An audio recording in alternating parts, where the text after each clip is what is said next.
94.9 WDKB. It is the Small Business Development Webinar Series, and I'm joined today by Andy Parker and Mr. Jock Samis. Well, which way is it? Is it Dr. Mr. or Mr. Dr. Jock Samis? Whatever way Which you want one? to say it, Sean. How about Dr. Jock Samis, who is also a Mr.? You can introduce our guest, Andy, today and exactly what he does. All right, I'd like you should Andy Parker. There you go. There's the introduction. Hi, Andy. Actually, Andy and I know each other because he does a lot of speaking for our Business Growth Academy, which is a series that we put on twice a year. And we actually follow an outline of where your business is, where you want it to go, and steps in order to get there. Andy, who, as you could tell by looking at him, is a very experienced and tired entrepreneur. Yes. And Andy, I realized that you worked for HP, but back in another life. But did you work out of their garage with them, or was that after the fact? Well, it actually wasn't HP. I worked for a company called Tandem Computers, which was a spin-off of HP. Made fault-tolerant computers in the late 80s and 90s. That company got sold to Compaq down in the PC manufacturer, and then that company ultimately got bought by HP. Got it. Yeah. See, Sean, he corrected me already for my mistake. Well, I remember some Compaq computers. One of my earlier supervisors made sure that our company bought all Compaq computers only because him and Mark Cuban used to be roommates in high school. Oh, okay. Or I'm sorry, in college. They were college roommates. Yeah. And then Mark tried to get him to buy some stock into some computer company, and he said, nah, it'll never fly. So he didn't buy any stock in it. Yeah. Wow. Well, they made great computers, and for a long time, a lot of businesses just standardized on them. You weren't allowed to buy anything else. Right. So, yeah, because IBM was too expensive, although nobody ever got fired from buying IBM. That's right. The old sales adage. All right, Andy. So in your varied career, I'd like to know one thing. Is there a common theme that runs through successful and unsuccessful entrepreneurs? Yeah, well, I think there's a couple of misnomers about entrepreneurs, right? Everybody thinks that entrepreneurs are risk takers, and I've never seen an entrepreneur in Vegas. We don't make silly bets, right? Because in Vegas, it's all stacked in the house's favor, right? The house is going to win in the long run. Entrepreneurs don't bet like that. We take risks, but they're measured risks, right? So we do a lot of research before we start putting money into a company and trying to build something. So we want to make sure that when we put our money in, that we're going to get our money back, right? So we kind of want to be the house, right? We don't want to be the guy playing. So I think, Andy, where were you 30 years ago when I went down this path? Yeah, well, we're working in California in the computer industry. But yeah, I think that's the biggest one. I think everybody thinks that entrepreneurs are risk takers. They're really not. They're usually very measured, at least successful entrepreneurs, very measured, very thoughtful. You'll see them looking at, if they don't even write a whole business plan, they'll at least have the outline for it. They'll certainly have a good financial spreadsheet to support what they're trying to do and what they're trying to accomplish. So, Andy, you said financial spreadsheet and what they want to accomplish. Don't you find that the expression is the Chinese soda theory, where if you sold, 1/10 of 1% of the Chinese a can of soda, you're going to be expensive, or you're going to be lucrative. It's going to be lucrative for you. Don't you think that they kind of misunderstand the sales portion of it, or the sales that they're going to be able to get? I think they do. I think when entrepreneurs first start out with their idea, they think they're going to sell nationwide and they're going to make $1 billion overnight. It doesn't work that way, right? And in fact, I tell a lot of clients that you should focus on the circle no bigger than 5 miles from where you're located. And once you own that market within that 5-mile ring, then you can go out from there. And I'll give you an example of that. I was working with a small company and really worked hard to get them to focus on that 5-mile circle. And eventually they got noticed. And one of their bigger competitors, which had nationwide distribution, they were in over 500 locations, came to them and said they wanted to buy them. And we sat down at breakfast. We said, well, that's great. We'd love to talk to you about that. The problem is that our revenue was almost 3 times what there was. And we were only selling it within a 5-mile circle, right? Because we had just dominated within that 5-mile circle, and they weren't selling any product within that 5-mile circle, or very little. And we said, well, we've got a problem here, because that we're bigger than you are, and maybe we should be talking about buying you, which kind of put a wet blanket on a lot of the discussion at that point. I can imagine that. But Andy, it's funny that you said that exact thing, because I have heard that time and time again from small business owners that are doing something that has some sort of a national competitor to them. Yep. And they seem to own their local circuit or their local area, and the big guy can't get in there, and that's their go-to. They want to buy the smaller guy. It seems like they want to come in and just buy it because they have the cash flow to eliminate the competition. But then the little guy says, I'm really doing better than you. I don't think that's possible. Maybe we should be looking at buying you, kind of thing. It's not always that way, but I always see the big guy trying to come in and buy the little guy out, because the little guy seems to be doing better than the bigger guy sometimes. Well, and that's true. And I think the one nice thing about focusing on an area right around you, especially when you're first getting started, is if something goes wrong, I can drive down the street and take you to lunch and we can talk about it, right? If something goes wrong and it's in San Diego, well, now I've got an airline flight and hotels, and it's very, very expensive to support a national campaign. I remember in 1995, I think it was, at a software company, we ran a national campaign. It cost us over $10 million, right? And that was in 1995. I can't imagine what it would cost to run a national campaign today. And most entrepreneurs that I know don't throw $10 million at marketing in the first year, right? Well, Andy, except for Dr. Jock. I mean, he he could fund you and make that happen. Right. I spend money like a drunken sailor. Let me just tell you that. I always tell entrepreneurs, the very first thing you do is you open up your bank account, burn the checks, and keep the deposit slips. Right? You got to figure out how to do things for free. Yeah, and that's another just great point. I learned a lesson. Well, actually, I heard a lesson early on, never really used it, but I had a venture capitalist said to me, you need to use money like water on the desert.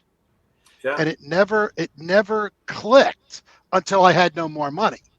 Right. But it makes so much sense that you really need, we were wining and dining people. We were doing all kinds of things, just kind of pissing money away, basically. Yeah. But Andy, you use the F word for an entrepreneur, and you said focus. I'm sorry, say that one more time.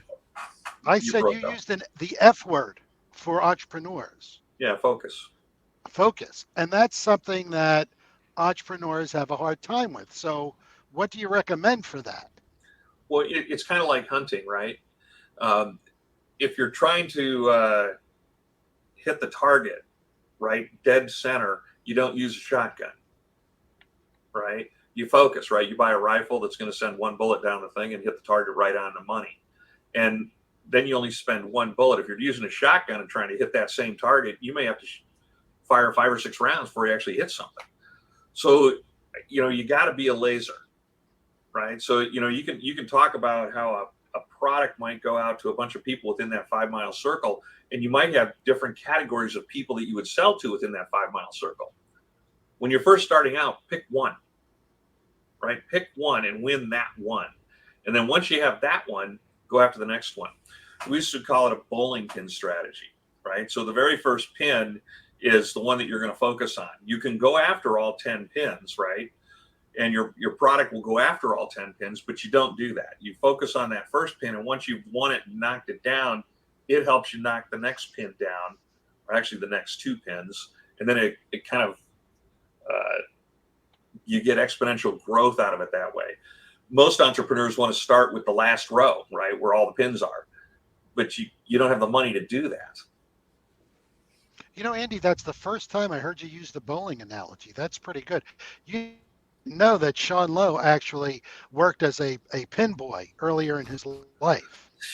He was back there, setting up the pins. That is completely a fabrication in every way, shape, or form, Andy. Well, you can always tell when Dr. Jock might be lying because his lips are moving. Oh, So let me ask you like this. attorneys. Good one, Andy. And Andy, let me ask you this, and we may be getting a little off the subject of what Dr. Jock was thinking we would be talking about, but It's okay. when it comes to entrepreneurs, and we're talking about focus, do you think that a lot of them don't take the time to look at maybe how many competitors are in the area or what kind of competition they have? They're focused on their particular product or service, and then they run out there without doing their due diligence or doing their homework. Do you see that a lot or hear that a lot? Yeah, I think it depends on the entrepreneur, but yes. I think the biggest thing that they forget is substitute product, right? So, for example, in the early days of check writing software, the competition wasn't the other check writing guy software. It was the pen, right? So that was a competitor. And if you're a software company, you don't think about the pen being your competitor. But in reality, that was 100% of the market when the very first software came out, right? And so their competitor was the pen. And so I think one of the things you have to consider when you're looking at your competition is what's the substitute product, right? So it might not be a direct competitor, but substitute products can take you out every single time. And something you probably didn't even see coming if you didn't do your homework. Exactly right. Exactly right. So when you're thinking competition, you have to not only think about direct, but that indirect competition. So can you give us a couple of examples, Andy, or one example besides checks and pens? Yeah, Intuit or Quicken, right? When Quicken first came out, they had been in business a few years when Microsoft came out with Microsoft Money, and they were interviewing the CEO of Quicken or of Intuit.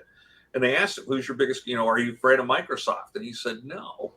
And he said, the check writing software is less than 0.1% of the entire market right now. And he says, my competitor is the pen. So he knew it. He got it from the very beginning, and he just never looked back, right? He just ignored Microsoft, and he interviewed, and he spent hours and hours and hours with the people writing checks. And what he found is that in 60 to 70% of all households, women write the checks. And so he went after women, the colors that he chose for the product, and he looked at how they did things. And, balancing a checkbook, like an accounting software, you can't have a penny missing. If you go to balance your checkbook using Quicken, you can get to the end and get close, and you can say that's close enough, and it'll make the entries and make it right. Who cares? Because that's what most people do. Right. Right. And Microsoft Money didn't have those kinds of features until way later because they were coming at it as accountants, and he came at it as a housewife. As a user, yeah.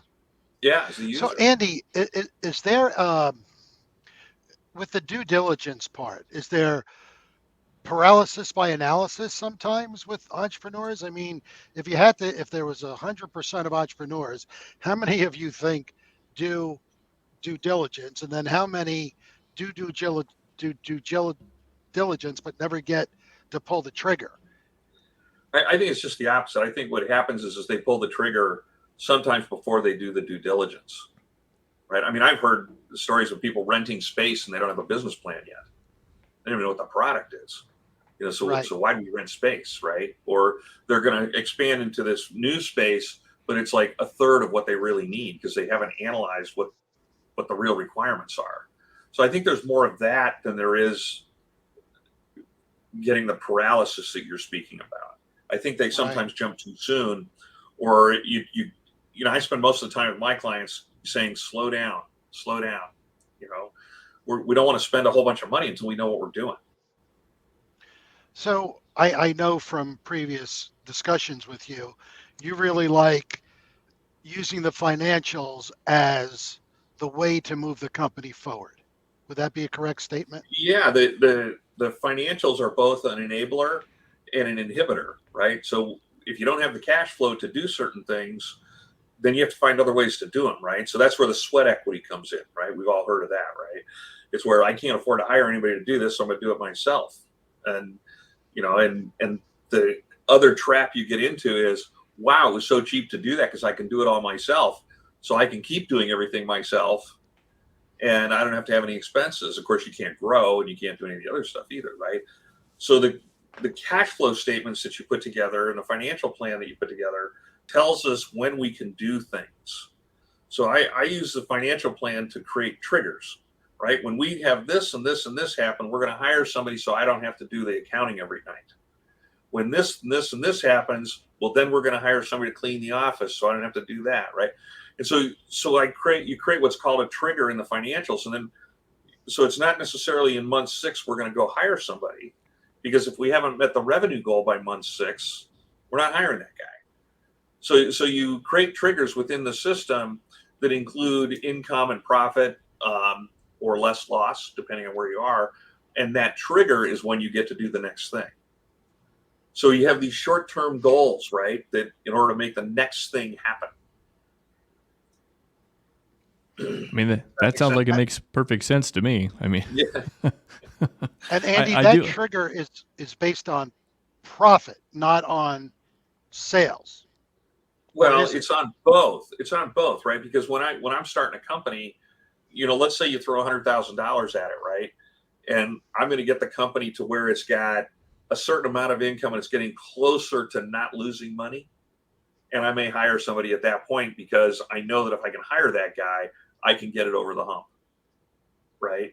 So there may be cases where you're hiring or doing things before you've reached profitability, just because that's what the plan says we need to do in order to get there, right? I might not have enough money to hire you right now, Jacques, but if I could get the revenue to 10 grand a month, I could, and that cuts my loss enough that I can keep the company alive. Does that make sense? Yep. Yeah. Sean, So Sean, what's that? No, go ahead. Yeah, I said, so you may spend money before you're profitable, but it has to be planned, and you have to know that that's what you're doing and why you're doing it. Sean, you had a question, and I kind of stepped on you, and I apologize for that. No, it's all right. I've just what Andy was talking about. I've heard people in different business owners say, and it sounds to me like when they say this that they haven't done the plan or don't have a good one, because I've heard them say a lot of times, as Andy, you said, they find out they can do this by themselves. Oh, it's cheaper if I just do it myself. Right. And then they go to hire somebody and they're like, well, as soon as I hired somebody, I lost money. Right. Or the minute I hired somebody, I lost money. It sounds to me like they didn't have a plan in place to know when they should or shouldn't hire somebody. Correct. And they just did it out of desperation or out of what they thought was right, and clearly wasn't the right move to make. Right. So there's several things that we do early on with an entrepreneur. If they've been in business for a little while, we do a thing called a HATS exercise, and Jacques will know what I'm talking about here. Basically, what you do is you write down everything you do for 2 weeks and how many minutes it takes you, everything. And if that includes, I have to pick the kids up at 1 o'clock, it goes on the list, right? Everything you do from the time you wake up. And then we go through that list and we categorize it. Okay, that's a marketing function. That's a finance function, right? And we get them built into job categories. And then we ask them what they like doing. And I really don't have to ask that because I can always tell. They always do the things they like the most, right? So if I like doing the accounting, the accounting's always up to date. No matter what, it's up to date. And so we say, okay, well, you like accounting, so we're going to take some of these other things, and that's the person we're going to hire, right, as we get to a certain point, because that will free up more of your time. And so if the goal is to take off all the hats so that you never have to go to work, right? And so the idea is that you look for the thing you like doing the least, and you hire that person to get that off your plate, because you're not going to do it anyway. Or you're not going to do it well. You're not going to do it like you do the things that you like to do. Yeah. I can remember the very first company I ever started. I was a terrible CEO, right? Because I didn't know anything about it and I liked writing software. So I hired a CEO to run the company. And I worked for him until we got to the board meeting. There were many meetings that I sat in. I just bit my tongue because I wouldn't do it the way he was doing it. And then we would talk afterwards and he'd explain why he was doing what he was doing. And I went, oh, yeah, okay, that makes sense. That's why I hired you. I remember now, so. Yeah, makes sense. Yeah. That leads me to 2 points, Andy. One is you talked about a plan before. The Small Business Development Center is a big believer in business plans. Oh, yeah. I have my own little prejudice in that once you've spent all that time and energy doing it, it's obsolete. But that's just me. So what's your feeling about business plans? I think you absolutely have to have one. And the reason that you have to have one, it forces you to put things down on paper and get your ideas on paper and flush them out, because everybody has a good idea, right? Everybody can have a good idea. We could create a lemonade stand tomorrow, and we get the lemonade and the water and everything we need, and then somebody goes, "Hey, did anybody buy sugar?" Right? Because we write it down, right? I mean, when you ever have a party and you write down a list of all the stuff you have to do to have the party, that's a business plan. Right? We want to have a list and an idea of how we're going to market, who we're going to market to, what's it going to cost us to do that. And if you jump into business without that written down, how does that saying go, Jacques? We used to have a saying like that, right? Fail to plan to fail. Yeah. Right? But so Andy, I'm gathering that you're not talking about a, ready for this, air quotes, formal business plan. Just something. The first year I am. Okay. when you're first getting started, you should have a formal business plan, and then you update it. You can update it using PowerPoint for all I care, right?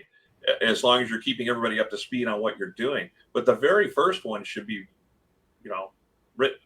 And a lot of people don't believe that, right? A lot of people believe that you can, get by with a PowerPoint presentation and some spreadsheets, and yeah, that's okay as long as you can communicate it to everybody that's working for you. But that becomes very difficult as you start to grow, right? Because now you're constantly giving presentations on how your business is going to run. Whereas you can use the business plan, just hand it out. Right. Hey, Jock, and Andy, yes. would I be wrong in saying that if your business needed financing? Oh wait, I have to wait for the question, right? Before I could say yes, Sean. Yes, you have to wait for the question. All right, I'll wait then. If your business needed financing, you're going to have some sort of business plan or something in order to get financing for your business, right? And right. I mean, most people think I'm just going to go in, I'm going to tell them what I want to do without it being on paper, and they're going to give me a check for as much as I want. Well, that's not going to work. I mean, Dr. Jock might be able to do that, but I mean, and Andy, I couldn't do that though. Elon Musk might be able to do that, right?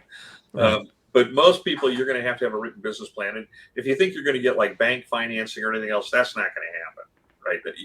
They're not even going to talk to you, right? Even if you want to take credit cards, that it's a little bit harder than that. So yeah, you're definitely going to have a written business plan. If you're going to take outside funding, the first round is always your pocket. The second round is friends and family. And if you really start kind of getting it off the ground at that point, then you might be able to look at, some early stage funding, and that's like in the $100,000 to $200,000 range, maybe a little higher. They call it angel funding. And then after that, you can get into the VCs, or venture capitalists, sorry. Or, then the only way you're going to get bank financing is you basically have to be profitable, right? Because you have to show the cash flow to be able to make the payment on the loan.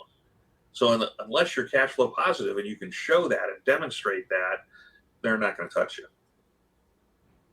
Andy, now might be a good time for you to share the story without naming names of the company that you worked for. I don't know if you still do or worked with, that actually wanted to purchase a building, and you presented to the bankers how this was better than what they were doing currently. Yeah, we took a company that was doing a few $100,000 in revenue, renting out facilities, right? And so they were renting all these facilities to do a kind of a gym type thing, right? Without getting into too specifics, because it would be easy to figure out who this is. So after a while, we put together a plan, and I said, look, when you get your revenue to this point and you're renting this much space, let me know, and we can go build a facility. And so it took them about 18 months, almost 2 years to get to that point. Got the phone call. We sat down, looked at all the numbers, and then we went and built a $6 million facility, and it was a reduction in expenses because we got rid of all the rent, all the travel, and everything else. We all just went to one building. And so the bank, this happened to be Chase Bank, looked at it and said, yeah, this is a no-brainer. And I think it took us like 90 days to get the funding. And then we built a building. And then we got the building up, and we've been in the business in the building 9 months, and we were at 100% capacity. And we added another third onto the building. Again, Chase financed the whole thing. Are they still involved with the company now, Andy? Yeah. Huh. Okay. That's great. Yeah. So general pieces of advice. You talked about the myths. Entrepreneurs are not risk takers. Focusing the business in a 5 mile radius. Um, you talked about, and I'm going to use the academic term, market segmentation, but your analogy was hitting the first pin, Yeah. getting that customer, and then seeing where you go from there. Um, you talked about the finances and having those triggers in there. So, what kind of advice can you give someone first starting out, and then we'll go to someone who's been in business for a while? Well, first starting out, that right, I already gave that, right, and that's burn the checks, keep the deposit slips, right? Don't spend money, right? When we look at like marketing programs, there are a million people out there. They'll send you marketing programs, or they'll help you redo your website, or they'll do SEO for you. They all charge you, right? So what I say is, okay, we got a marketing idea. Let's take $1 and we'll spend $1 on that marketing idea and see if it returns anything. And if it does, then we'll spend $1.50 on it. Try it again. And we keep expanding the money on that. You don't start with just writing a big check on marketing and then sit back and pray, right? You have to make sure that the marketing program that you're putting in place, or the sales program you're putting in place, actually works, right? So you don't just go dump money into marketing. That never works, right? So, I mean, I see people that go and buy, thousands of dollars of ads through Facebook or something like that, and no return. So why are we spending? And they do it month after month after month. And I said, well, why? We have no return here. Why are we spending the money? Right. So you got to really monitor that and do as much as you can do. You can do a lot cheaply, right? You can get on programs like this and talk about your business, right? There's all kinds of things that you can do that don't cost anything, right? Magazines and blogs and all of that, they're all looking for content, right? I mean, we used to write our own articles and then send it in and say, Dr. Jock, put your name on it, right? It's your byline. And you would be surprised at how many people take you up on that. So you can do a lot of marketing for free. Okay. Andy, we'll go back to the second part, which was for growth, for companies trying to grow. But you had mentioned before types of financing. What about going to customers, trying to get customers to help you finance your business, kind of having them prepay?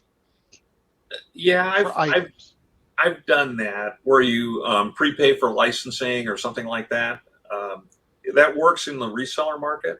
Like if I were a wholesaler and selling to a retail channel or something like that, you might be able to do that if your retail channel is, very flush with cash, which right now is not the case. So customer financing is pretty tough right now. Not to say that it's not possible. It might be within specific industries. But you're talking like a manufacturer wholesale kind of thing in that case. Right. You're not going to do that at a retail channel. Give somebody. Yeah. I mean, we used to do that like in subscription-based software applications. You do that all the time, right? So you go for 10% off for a prepay for a year, so that you can get the cash now to add new features and functions to the product. Right. So yeah, it can work. Modifications. It can work, but it's very industry specific and product specific, industry specific. Okay. Now talk a little bit about companies that are growing. What's one of the things they should be doing? Yeah. Burn the checkbook. No. Wait, there seems to be a recurring theme here. Yeah. Well, what happens is when the company starts making a little bit of money, the owners start taking a little cash out. And that's the worst time to do it, right?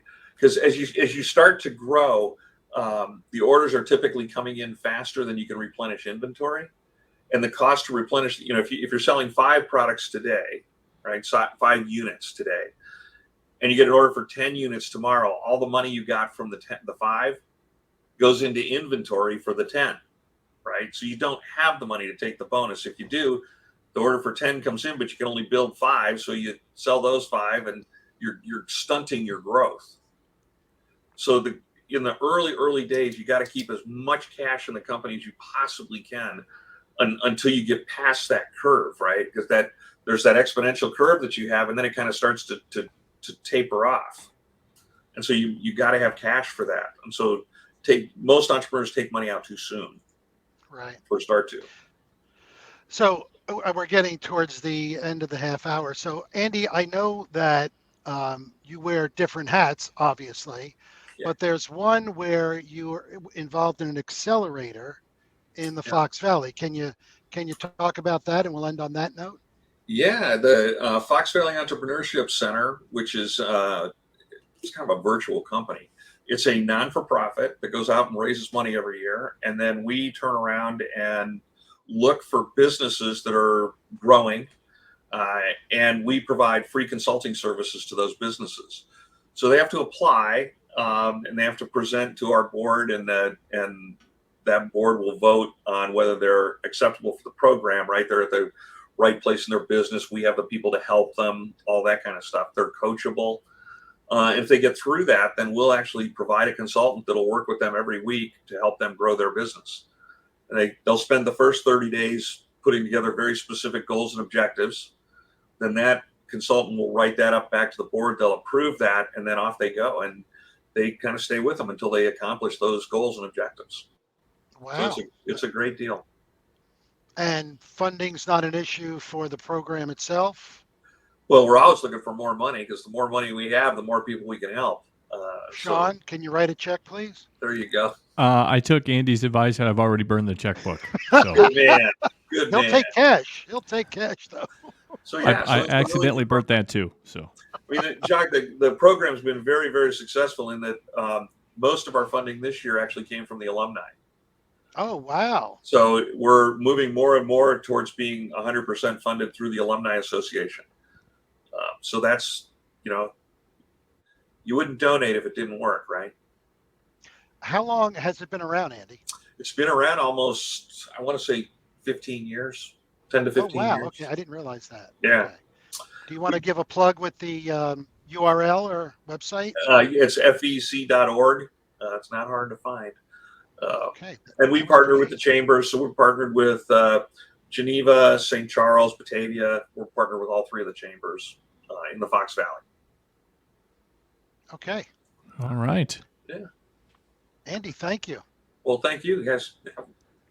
Yes, both of you guys, thank you for joining us for the Small Business Development Webinar Series. It's in partnership with Kishwaukee College and Waubonsee Community College. So, gentlemen, thank you. Enjoy the rest of your day today. I appreciate you spending the time with us. All right. Thank you very much. All right. Thanks, Sean. All right. It's 94.9 WDKB.